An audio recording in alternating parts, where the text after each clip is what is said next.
Hello and welcome. This is It's Always About Love, and I'm Lee Evans. I'm here with psychotherapist Lynn Lara. Lynn has been in private practice for many years, and today she's bringing all of that experience and wisdom to help you. Today we're going to talk about rejected or estranged parents. We call them forsaken parents. And you might be asking yourself, who are forsaken parents? Well, first, they are men and women who have been rejected or estranged by one or more of their adult children. Second, they are men and women who have gone through a tremendous amount of pain and suffering because of that rejection. But what have they done that is so terrible that they would be kept away from their families, even their grandchildren? Most of them have no idea, and I am one of those, and I have no idea. So at this point, we'll say, let's get started. Are you there, Lynn? Yeah, I'm here. Lee, what is it that you don't have any idea of?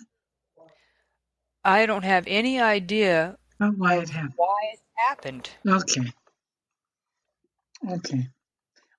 I went, wait, what are we talking about? Hi, babe, how are you? I'm much better than I have been. Much better. Why? Because Harvey is gone. Hurricane Harvey, Tropical Storm Harvey is gone. Oh, good. My sore throat finally left. And now I just got the snuffles or whatever you want to call them. But they say that everybody now is getting it or has it since the storm blew through. So yeah, this storm had a lot of germs. Yes, I guess it did. Listen, we're going to try to do this program. We have been trying over a half an hour to connect with each other. So I want all of you to know, in case on Lee's end, because that's where it's been happening from, that if we disconnect, then we'll just come back and do this program on Monday. It's Friday, but we'll come back on Monday. Okay. Right, Lee? Are you still there? Lee? Yes, I am still here. Can you hear me? You hear me? I'm Yes, still here. I can hear you. Good. Good. I was oh my gosh. It didn't do it, did it? I think it might have. Okay. So, look, parental estrangement happens in the beginning because your adult child, when they were a small child, had a hard time, and it wasn't their fault. And I mean that. It ends up horrible, but in the beginning, it wasn't their fault. One of the two parents let that little child down. And I'm going to probably use my own daughter because I know exactly what happened. My daughter's father came home from Vietnam and he drank too much. That was one of the results. Drinking is a disease of the brain, but he drank too much. He already had the chemical imbalance in his brain that spelled alcoholism. But when he got home from Vietnam fighting in the war, he really drank a lot, and his disease flourished. Okay, we had our daughter during the first year. We got married in July, and we had her a year later in July. And I was thrilled to have her. The one thing I do remember, I was in a room with another mother who just had her baby, and the nurse brought me. She said, "Here's your baby," to me. I looked at that baby and I said, "That's not my baby. That baby is ugly." Oh, Lord. That poor woman. I was so embarrassed. She was right. That was not my baby. I mean, I was right. That was not my baby. But what a thing to say about somebody else's baby. It just came out. Anyway, but I'll never forget that. At 3 months, my daughter and I were playing with each other.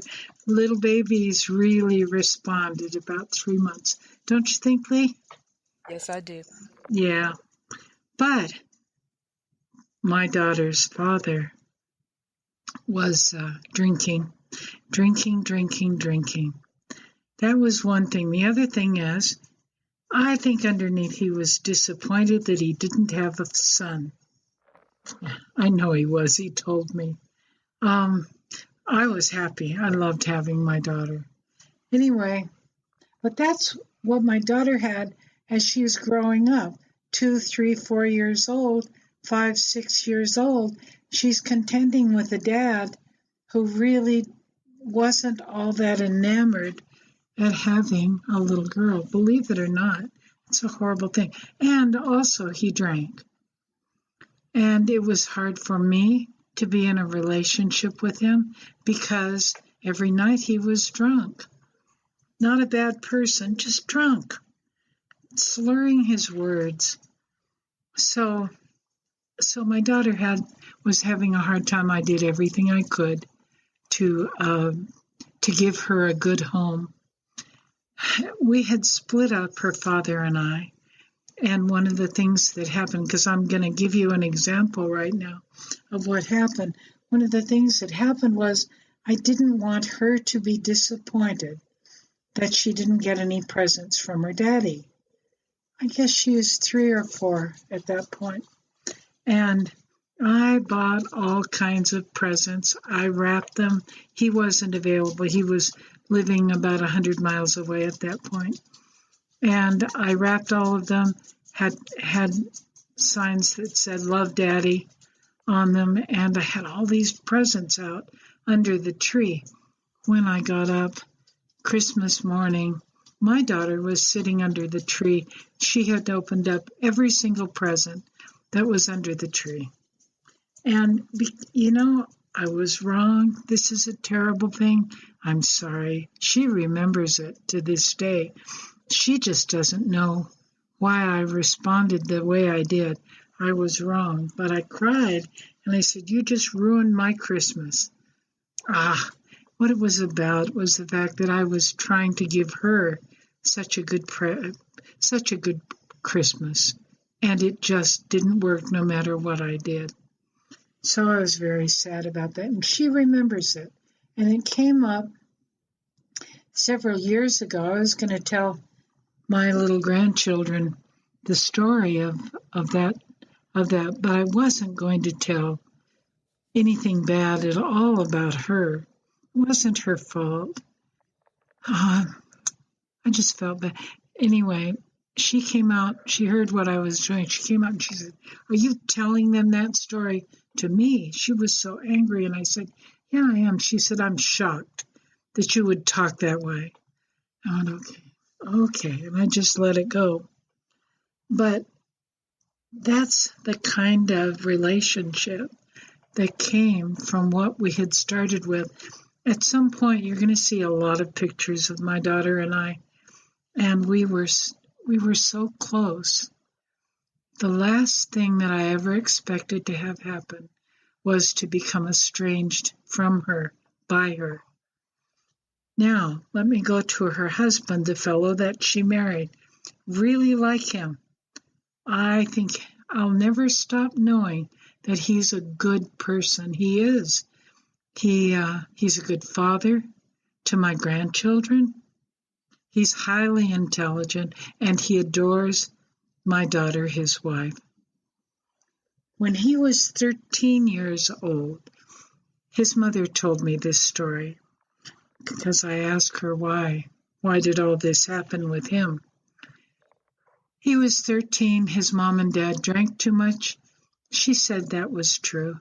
And in order to get back at them, because he was angry, he made a decision not to call them mom and dad anymore.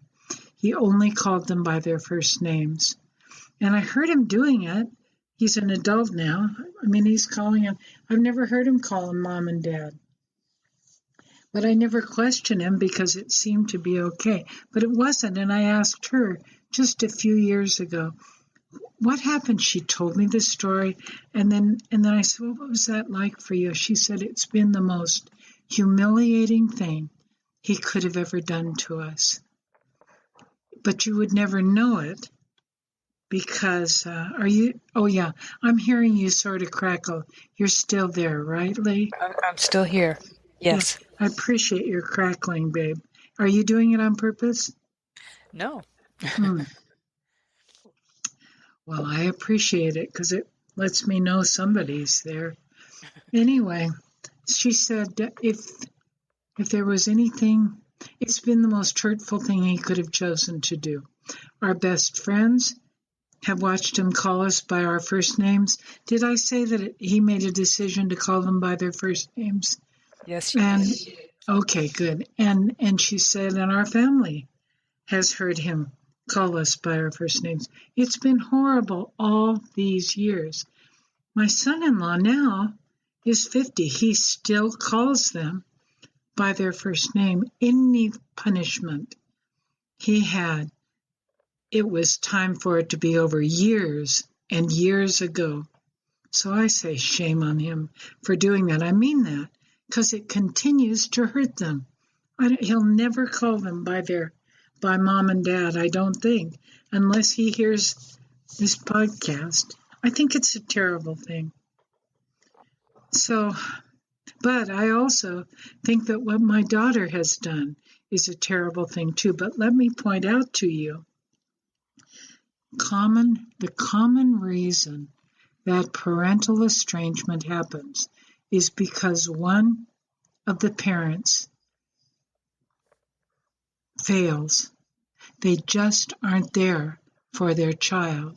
And the other parent panics and becomes a really good parent, trying to make up for what the parent who's many times an alcoholic or uses drugs or gambles or looks at pornography or whatever their addiction is, that when that parent fails the child because they're sick, because I've told you that alcoholism is a disease of the brain, and it is. Well, so is gambling, so is looking at pornography, so as none of these are bad things, they're diseases. And when I say it's a disease of the brain, a chemical imbalance of the brain, what I mean by that is that when they drink too much or they use drugs or they look at pornography or they gamble, the neurotransmitters in their brain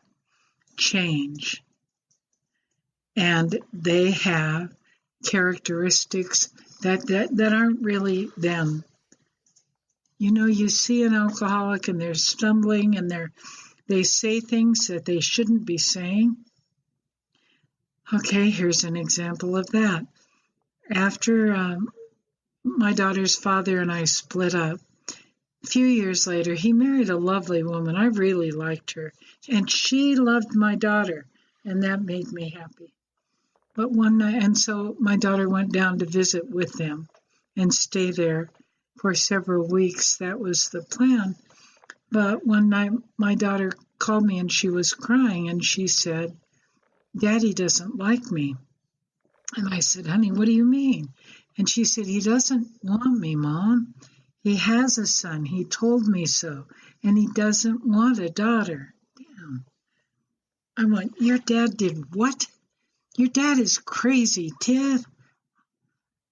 So, that really hurt her. It was wrong. So, that's what happened. It was wrong. I wanted to get her home as quickly as possible. I knew what had happened. I knew that her father had too much to drink, because actually he was an alcoholic all of his life. He never did quit drinking, but I knew what he'd done. I knew why he did it. He didn't mean to hurt her. He was sick. He didn't even know what he was saying, and he was probably in blackout and had no memory of what he had said to our daughter. But she got hurt. So what does a kid do with that hurt? It has to go somewhere, and they can't put it out on the parent that did it to them. Usually, I'm thinking about Angelina Jolie right now because I'll bet you that there's alcoholism in her family with her father, and I'm not sure that he drinks now. And I don't know this to be true, but I do know that she's rejected him. Her mother died, so we don't have that, but she and her mother were very, very close. Anyway, I just thought about her. Um, and she ended up marrying Brad, who's an alcoholic, so probably her father was too. Anyway, probably you guys don't let me get in trouble for saying something about somebody's life that I don't know all the way, but I bet you that I'm right. Anyway, my daughter came back home. Kimmy came back home, and I don't know where I was at in that story, but she was hurt. Now, what does a child do with that hurt? From the time they're little, 2, 3, 4 years old, it begins. What do they do with that hurt? They lock it away until they're adult or an older teenager, and they begin to let it out. And it isn't let out on the parent who did it. They are not safe. Listen to this because it's true. That parent is a gambler or a drug addict or an alcoholic. What if my daughter had said to her father when she had grown up, you really let me down. You were awful. He would have said, okay, it's nothing I can do about it now. And that would have been the end of it. It would have gone nowhere, or he would have pushed her out of his life. That's what happens. There's no ability to work it through between the parent who failed the child and the child who's now an adult. Am I still making sense at this point? You're making sense, and it's very interesting. You're saying there is no ability to work it out with the parent that hurt them. No, there's not. Okay. There's no, and it makes, if the child tries to do it, all that's going to happen is the parent who's the offender is going to offend more and just say, okay, you're right, I failed. Okay, see you later, whatever. And the child or the adult child doesn't want to have that happen all over again. Pretty much they'll do anything to keep that parent who failed them in their life. And I receive email after email from parents who say, it's not fair. He was no good to her, and now she's got him walking her down the aisle when she gets married, and she loves his wife, and she loves his wife's family. It's true. And a lot of you who are listening to this know that it's happening in your lives. But the person that they are safe to be angry with is me and Lee and you. Because my daughter knew she could be as angry with me. She didn't say, you let my dad fail me. She never said that. She just had ideas about things that happened that really didn't happen. But something else did happen, and that is that she married a fellow who I think the world of, but a fellow who supported her in not wanting me to be a part of her family, their family. Because he doesn't have respect for his own parents, and he doesn't have respect for me. So therefore, I'm out of the family. And that's what happens. That's where it comes from. I'll tell you something. His mother said to me, Lynn, if I didn't have a house that they needed to stay in when they came to the city, I would have been pushed out too. And I didn't want to tell her, but I've listened to them talk about her, and I know that's true. They don't want us in their lives. But between me and my daughter, it's me. And it's been terribly, terribly painful. Truly, truly. It's been the most painful thing I've ever had happen ever in my life. I had a mother who said, Lynn, one of my children died in an automobile accident, and one of them rejected me. And she said, I'll tell you, the adult child who rejected me actually is the most painful experience. She said, I know that the girl that I had who died in the automobile accident, I know she loved me.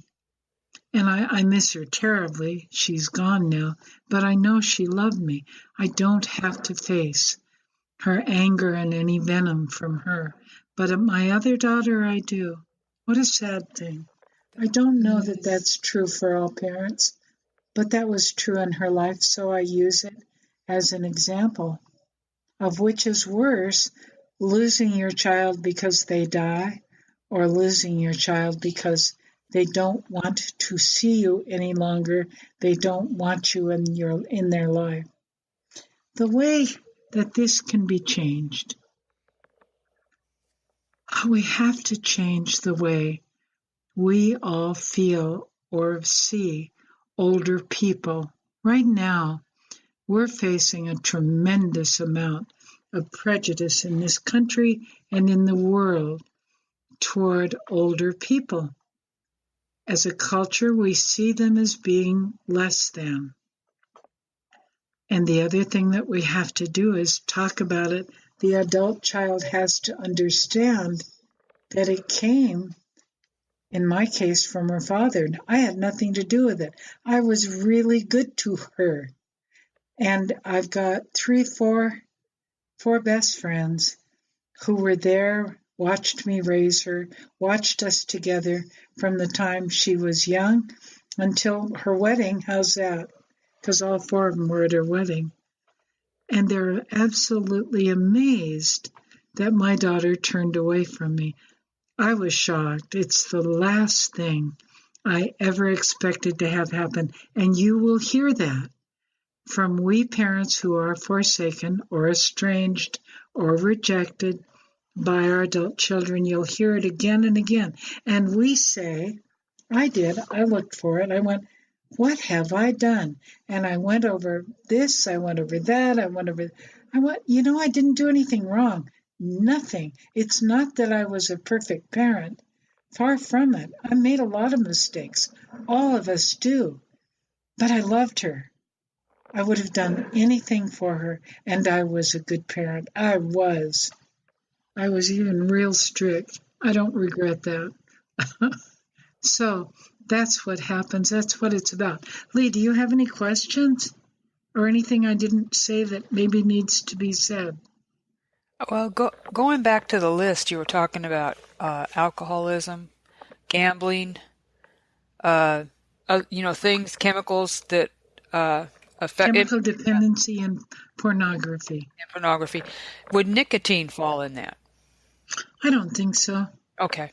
I don't think that changes a person's personality. I think it probably affects a different part of the brain, or if it affects the same part of the brain, it doesn't affect it as heavy. Good question. Well, thank you. I was just thinking that the answer you gave is really good because I would say, well, if someone's smoking cigarettes, well, obviously, this, and this, but then that's not true. Like you said, it affects a different part of the brain. Well, I don't know of what part of the brain it affects.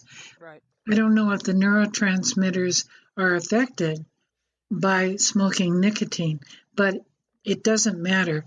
People can smoke cigarettes all their lives and be nice people. That's true. They don't change the way a person who's drunk changes. Right. That was I good think that was an information. excellent question, Lee. And Do you have yeah, I was just thinking the story, how you told us about your daughter and her father. I've heard that scenario before of a father basically, what would you call it? Never treating the daughter as the firstborn daughter, refusing to accept the fact that the daughter firstborn is a daughter and not a son. And for some reason, the child, when they grow up, they continue to feel this rejection Hmm. from the father. Right. But that's just one scenario. I Right. mean, as long as the rejection is there, I just, okay, I got a child, I don't know, or the father's gone away and just isn't there, or the mother. It can be the mother too. Okay. It doesn't. And then the father is the one who's there, who loves and takes care of his kid, but he can get rejected because the adult child who's doing the rejecting intuitively knows that that parent who took care of them and loved them is going to take to heart the anger that they're holding inside of them. Okay. It's inappropriate. It's never going to solve it. It needs to be solved between the offending parent. If my daughter were ever able to, she needed to talk to her father about it Right. and not reject me. But that never was available to her. And he's gone now. He died about 15 years ago. Were they ever on good terms, or did they ever? Sure. What were they? No, I don't. She just didn't have much contact with him. He didn't have much contact with her. I remember he came. I was remarried, and he came to where I was, and he said, I've just come because I'm here to say goodbye. And I went, wait a minute. You've got a daughter. What are you doing? Because he knew I'd gotten married. And he said, no, she's better off, with the fellow you've married. And I said, no, no, no. You are her father. You will always, you can't do this. Don't you dare walk out. You're her father. She needs you. You guys need to be together. And he said no, and he left. Wow. It was really what it was about was me. He had come to see if I was serious in my new marriage and if there was any chance that we could go back together again. But I don't know. How sad. My daughter was not there right then. Thank God. It would have been horrible if she'd heard him. But I stood there and just begged him, please don't do this to our daughter. Do not hurt my child this way. Wow. So That is sad. it is, yes, but it's the truth. It's where he was at and where he'd always been. And it's pretty much the pattern. And from what I've had parents who say, I heard what you said, Lynn, and Jay, um, Okay. What I'm would you sorry. say? I'm sorry. I apologize about that. Anyway, what was I saying, Lee? Well, I know what I was focusing on. It needs to be solved with the offending parent. And just like in your daughter's case, she wasn't able to solve it with the offending parent, which was her father. Yeah. Yeah.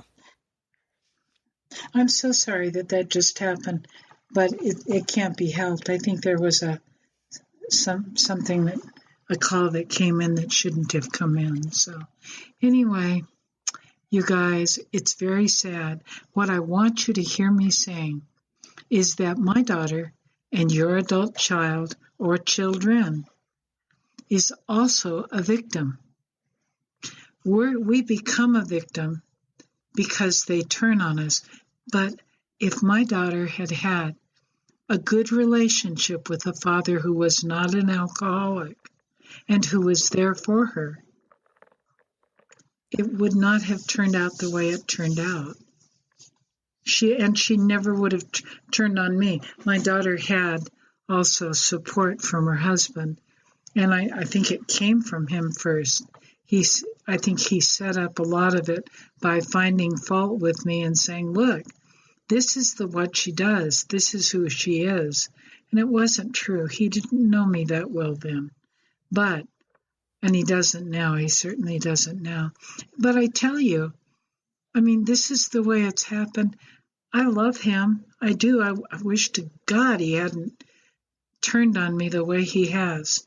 But actually, he doesn't turn on me. That's not true. It's my daughter who turns on me. But he's underneath it, and he is the cause of it by supporting her for all of this. And it started the night that my first grandchild was born. They were alone in the room together in the hospital, and he began talking about how he wanted it to be in his life with her. 3 weeks later, I was unable to come to the birth because the weather was so horrible right then. 3 weeks later, I was sitting in their living room holding the baby and going, "You are so cute. I love you so much." And he walked up to me and said, "I'll take him." He didn't say, do you mind if I hold him, or do you mind if I take him in and change him or whatever? He just said, "I'll take him." So I went, of course, I gave him his son. And then he walked into the next room and he said, "You belong to your mother and me. No one will ever love you the way your mother and I love you. No one, ever. You belong to us." And I went, why is he saying that? Because I could hear him, and I wasn't trying to listen. I didn't want to hear it. I thought, what a weird thing to say to an infant. But he wasn't saying it to the infant. He was saying it to me. And that was his way of letting me know how it was going to be.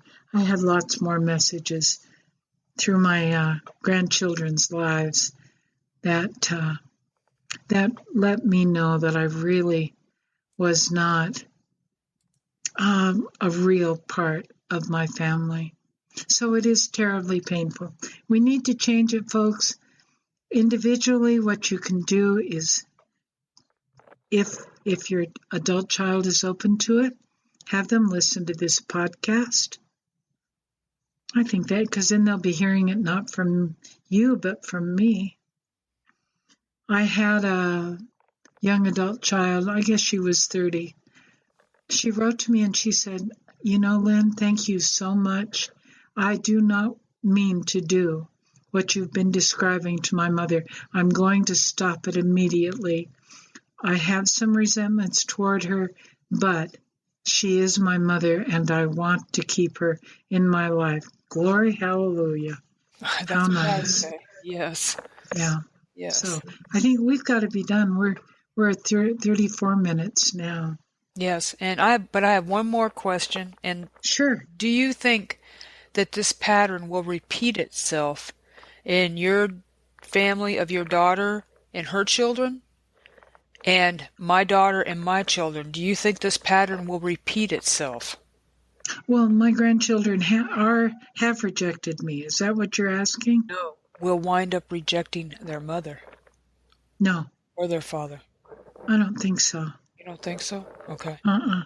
So it doesn't repeat like that. Well, but see, it's different because my son-in-law does not drink, Right. and neither does my daughter. So they're not facing alcoholism. I guess it could, Lee. You just went. Can I have time? I'll answer it on Monday. I want to think about it. Yes, yes. Monday would be great. Why would Monday be great? Well, you have time to think about it, and I can think of more questions. Okay, that's fair. Okay. And you guys, if you have any questions, write to the address that Lee gave you and that she's going to give you again. And I'm happy to answer your questions if I can. She just asked something that I've never even thought about. Oh, thanks, Lee. Oh, you're welcome. You're welcome, Lynn. And remember, Our dear listeners, please send those questions to it's always about love, the number one, at gmail.com. That's it's, always about love, the number one, at gmail.com.